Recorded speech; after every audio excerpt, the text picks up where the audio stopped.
Bueno, en cuanto a la situación política nacional, el Comité Central analizó un periodo de grandes luchas, algunas de ellas se analizaron en detalle en el Comité Central. Por ejemplo, la lucha de los astilleros de Ensenada, que es una lucha ejemplar, porque cómo se dio vuelta una situación ante la posición del sindicato vacilante o confusa. Y entonces el debate en las sesiones dio mandato a los delegados. Los delegados, en un cuerpo de delegados de 70 y pico de miembros, llevaron la discusión, ¿no? Entre ellos, hay que aclarar, en ese cuerpo de delegados hay 4 mujeres. Es una de las pocas empresas en el mundo que tiene delegada de género. El astillero Río Santiago trabaja unas 400 mujeres. Bueno, se reunió la comisión interna, el sindicato, se hizo la marcha a La Plata, muy combativa, 12 kilómetros. Se discutió y planificó y organizó la autodefensa de la marcha, muy interesante. Después ha habido luchas de petroleros muy importantes en varias provincias, la lucha de Enfer, en las automotrices, en Kraft, en los días el día que estaba reunido el central estaba parando Kraft, que paró viernes, sábado, domingo, lunes, por la muerte de un obrero por culpa de la empresa. Han habido fábricas ocupadas, creo que 4 en Córdoba, la gran manifestación de miles de obreros en Córdoba llamada por la 12GT, más de 8.000 obreros, otros dicen 10.000, etcétera. La lucha nacional de los docentes, apoyada por todo el pueblo, consciente de que si ellos ganan, ganamos todos, y si ellos pierden, perdemos todos. El plan de lucha de la CTA y sus movilizaciones del 5 y el 12 de marzo, el 12 de marzo posteriormente se hizo una concentración importante, posteriormente al central, con participación importante de la CCC y de nuestro partido. Las ocupaciones de tierra en Capital, donde se destacó la ocupación de Soldati, la heroica lucha de los pueblos originarios y campesinos pobres en el impenetrable chaqueño y la gran experiencia. Para estudiar en detalle hay un videíto en la página del partido sobre la experiencia de Pampa del Indio y su heroico corte de rutas donde enfrentaron valientemente la represión policial y la derrotaron, demostrando un camino para las luchas, porque el gobierno ahora quiere reprimir. Ellos se preparan para reprimir, bueno, nosotros nos preparamos para resistir. Así viene la cuestión, y vienen muchas luchas más, metalúrgicas, automotor, entre otras que se están preparando. Así que tenemos que prepararnos para participar en ellas y enfrentar la represión policial, la represión estatal, porque el gobierno de Cristina ha ordenado reprimir las luchas, reprimir los cortes de calle. El 12, enfrentando eso, le cortamos la 9 de julio. Y fuimos organizados para que no pudieran reprimir. Para que recibieran su merecido si llegaban a reprimir. No reprimieron, por suerte para ellos. Así que tenemos que prepararnos para derrotar a esa represión. Porque este título del hoy, crece la bronca, como discutió largamente el central, para fijar bien cuál es la situación de las masas. Porque hay un sector que ya tiene odio, pero es un sector pequeño. Pero lo que sí es generalizado es la bronca, después del discurso de Cristina del 1 de marzo, ¿no es cierto? Entonces esto es lo principal para analizar la situación política, en general y en particular en cada zona, uniendo lo sindical con lo político. ¿Por qué los comunistas, como decía Lenin, debemos ser ante todos tribunos políticos de la masa explotada? No tribunos sindicales, tribunos políticos. Y esto hoy, en la Argentina, pasa fundamentalmente por conseguir la personería para el PTP, nos falta muy poco, la personería nacional, luego conseguirla en todas las jurisdicciones e instrumentar un poderoso frente político de unidad de las fuerzas antiimperialistas para prepararnos para las elecciones del 2015 y para cualquier cambio brusco de situación, porque hay sectores crecientes de las masas populares, como se vio en la última elección, que quieren golpear por izquierda.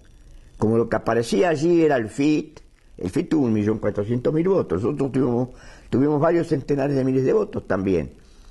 Y el Frente, apoyado por nosotros en Río Negro, consagró una senadora nacional, la Odarda, Magdalena Odarda. Es decir que se abren posibilidades muy grandes porque la gente, las masas quieren golpear por izquierda, no por derecha. Algunas quieren golpear por derecha, golpearon por derecha, dice, buscan cuál es el que tiene más posibilidades, pero crecientemente hay un sector que quiere golpear por izquierda. Al mismo tiempo, nosotros tenemos que estar en las calles todos los días luchando para impedir que la crisis la pague el pueblo como quiere el gobierno nacional. En definitiva, lo haremos en las perspectivas que nos enseñaron tantas experiencias de nuestro pueblo desde las invasiones inglesas y la Revolución de Mayo. Desde ya, el pueblo para triunfar tiene que terminar con este estado de los terratenientes, la burguesía intermediaria, el imperialismo, ¿no es cierto? Y para eso, sin un gran alzamiento armado, ¿cómo se triunfó en las invasiones inglesas? El pueblo se levantó, pero después organizó sus milicias, enfrentó y derrotó a los ingleses. Y no nos olvidemos nunca de French, yendo al cabildo de la ciudad de Buenos Aires y diciéndole a los que estaban reunidos ahí, señores, apúrense porque el pueblo está armado y preparado en las calles para intervenir. Así se triunfa, así se puede derrocar un estado reaccionario. Eso en definitiva, no, yo no estoy diciendo de que ahora estemos en eso, entendámonos bien, pero el gobierno ha desatado un tremendo ajuste antipopular, ¿no es cierto? Nosotros, aclaro, que nosotros nunca hemos sido ni vamos a ser golpistas y nos vamos a oponer a todo golpe de Estado, venga de donde venga. Nosotros trabajamos junto al pueblo en las calles para una salida popular y a la larga por una revolución popular, nacional, popular, democrática, antiimperialista, liberadora. Bueno, el gobierno ha desatado un tremendo ajuste antipopular con varias medidas. Primero devaluó el peso más del 30% y pegó un hachazo a los salarios que sufrimos con una tremenda carestía en diciembre, enero, febrero, ahora primeros días de marzo. En febrero la inflación fue la más alta en 23 años, comparativamente. La Comisión de Estudios Económicos del partido ha hecho una reunión y dice que la actual carencia de divisas tiene como una de las causas principales el enorme déficit energético posterior al año 2006. Los pagos de la deuda externa ilegítima y fraudulenta, ahora le quieren pagar al Club de País, que es lo que se llama siempre una deuda odiosa, porque fue hecha por una dictadura, por eso los yanquis no pagaron la deuda que tenía Hussein en Irak. Nosotros tenemos que pagar esta deuda del Club de París, ahora quieren pagar. La remisión y fuga de capitales, que hasta fines del año 2011 había llegado a cerca de 80.000 millones de dólares al año. La necesidad de pagar con dólares la importación de autopartes, las importaciones con componentes electrónicos de la industria de Tierra del Fuego, la necesidad de importación de bienes de capital para el funcionamiento de las industrias locales debido a que no se reconstruyó la industria nacional destruida durante el menemismo, que hubiese permitido sustituir importaciones. Eso es lo que analizó la Comisión de Estudio Económico de nuestro partido. Subió la tasa de interés también, alrededor del 30% anual, pero nadie consigue, de las pymes, las pequeñas empresas, incluso los agricultores, no consiguen préstamos, tienen que pagar a veces 50% anual, no están cerrando a eso. Primero inundó la plaza, en tercer lugar, con una impresionante emisión monetaria en el 2013, más de 55.000 millones de pesos, le dio a la maquinita. Y ahora trató de esterilizar esa emisión. Así que tomó una serie de medidas para ello, pero eso duró poco porque ya está de nuevo emitiendo con la maquinita a toda marcha. En cuarto lugar, primero dejó que las empresas aumentaran sus precios. Y cuando lo hicieron, lanzó esto de precios ajustados, precios cuidados, para algunos pocos productos de la canasta familiar. Las familias pobres tuvieron que hacer tremendos sacrificios para enviar a sus hijos a la escuela. Hay que tener en cuenta que acá tenemos un 30% de pobres y tenemos una cantidad que ni se sabe bien entre los que trabajan en negro, que son un 38-40% de los asalariados, muchos también que están por debajo de la pobreza están en indigencia. En quinto lugar, licuó los salarios y jubilaciones en términos reales. A los jubilados le concedió un aumento del 11,3%, con lo que el mínimo de 2.400 netos que cobra la mayoría de los jubilados sería 2.700, ridículo. Ya el aumento de diciembre, enero, febrero se tragó todo esto, ¿no es cierto? Es decir, que empujó a la mayoría de los jubilados, porque la mayoría cobra el mínimo, más de 4,5 millones de jubilados, los empujó a nivel de indigentes. Mientras tanto, el gobierno gasta los dineros del ANSES y no paga ninguno de los juicios que le ganan los jubilados por incumplimientos del ANSES. Hasta el fútbol para todos lo financiamos los jubilados, lo estamos financiando. Después indemnizó a Repsol. En realidad, la indemnización es más de 10.000 millones de dólares que vamos a tener que pagar durante una parte. La pagamos de aquí al 2015, cuando todavía tenemos a la señora Cristina Fernández de Kirchner en la presidencia, pero después los otros gobiernos van a tener, después que ellos, en sociedad con Eskenazi, hicieron una sociedad con Repsol, la autorizaron a vender el 90% de su producción en el extranjero o a realizar en dólares, ¿no es cierto?, que también beneficiaban a estos corruptos de los Kirchner y del gobierno de los Kirchner, ¿no es cierto? Y hicieron lo mismo que con aerolíneas. Eso es una cosa poco divulgada. Han utilizado la figura jurídica del rescate.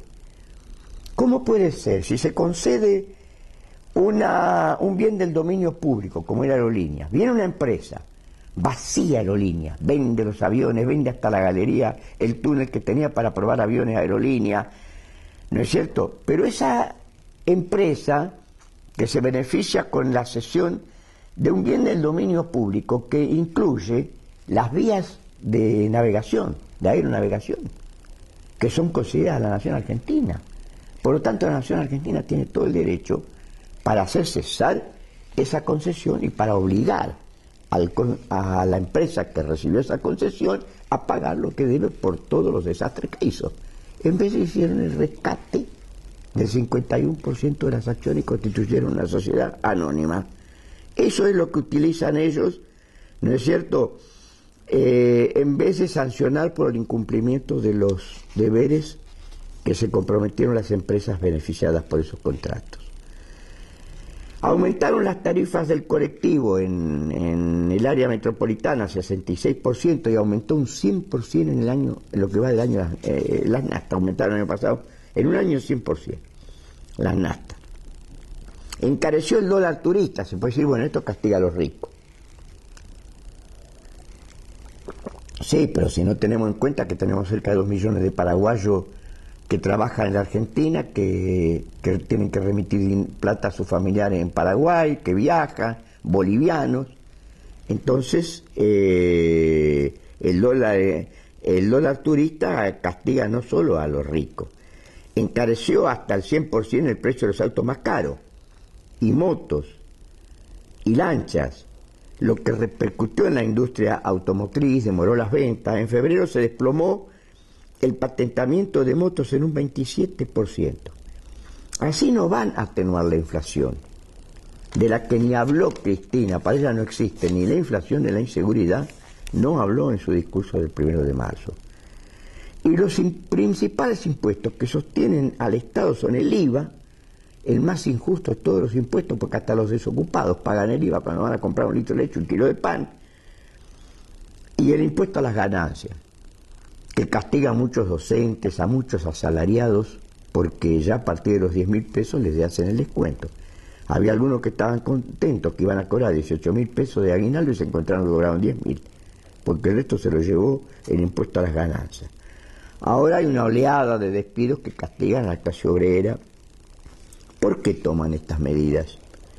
Porque hay una caída récord de las reservas como planteaba la Comisión de Estudios Económicos, más de 2.800 millones de dólares en enero, y para frenar la corrida bancaria.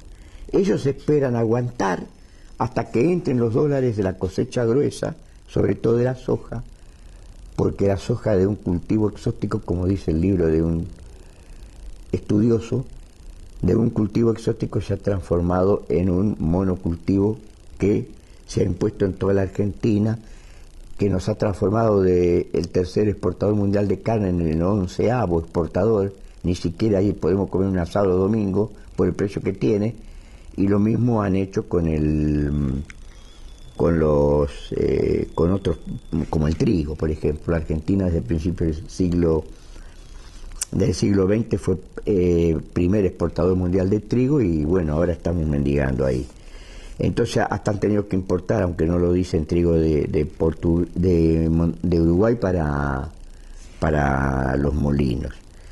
Así que creció el déficit con Brasil, pese a que bajaron las importaciones un 11%, aumentaron las exportaciones, cayeron las exportaciones un 23% y bajaron las importaciones un 11%, pero es decir que es muy difícil la situación. Es decir que las alternativas no son tanto, como señalan algunos economistas, o ajusta el gasto, o consigue plata, que es lo que están buscando desesperadamente, préstamos, o aumenta la inflación, emitiendo. Esto visto desde las clases dominantes. Pobre Cristina se desilusionó, pobre es un decir, desde ya. Después de la entrevista con la UIA, donde le pidieron a la UIA, a Héctor Méndez, que señalara que no aumentaran los precios con las paritarias. Y Héctor Méndez salió y dijo, inevitablemente las paritarias van a incidir en los precios, seguro. Es decir, que prepárense, compañeros, para un nuevo ajustazo, aumentos, medidas, después de las paritarias. Bueno, otro hecho a tener en cuenta en la situación política nacional es la creciente penetración del imperialismo chino. Acaban de comprar una participación por la cual tienen participación mayoritaria en Nidera. No nos olvidemos que ellos ya tienen, una empresa china de Hong Kong, que ahora el Estado chino quiere entrar ahí, y parece que entra, que tiene el puerto, el Noble, que tiene el puerto allí al sur de Rosario. Y entonces tendrían un peso muy importante en el control de las exportaciones argentinas. Los trenes que le han comprado a los chinos, todo lo que nosotros hemos tenido en la industria para rieles, para máquinas, para trenes, lo han liquidado todo. Es increíble. Y lo más increíble de todo, lo que cuesta creerlo, es que han comprado por 11 millones de dólares uniformes para las Fuerzas Armadas de Argentina en China, como si nosotros no tuviésemos industria textil y no pudiésemos dar trabajo a miles de desocupados para que hagan esos trabajos tan importantes. El otro hecho es que crece diariamente la penetración del narcotráfico. Aquí están instalados, según algunos, unos 22.000 colombianos, según otros más de 50.000. Muchos de ellos allí en el Tigre, en eso, traen a sus familias en esos countries del Nordelta a vivir.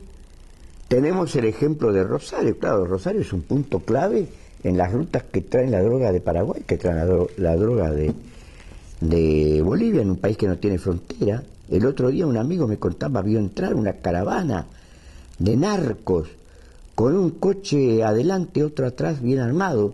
La gendarmería en la frontera con Bolivia se hizo la osa, porque dice, nosotros no tenemos fuerza para enfrentar esas armas que traían ellos, precisamos un regimiento de gendarmes aquí para controlar eso.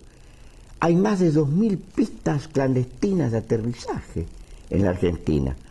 Entonces esto, a un pibe, a los soldaditos, que son los que venden la droga, les llegan a pagar hasta 300 pesos por día en alguna villa. Es decir, que tenemos por delante hay ahí un peligro muy grande.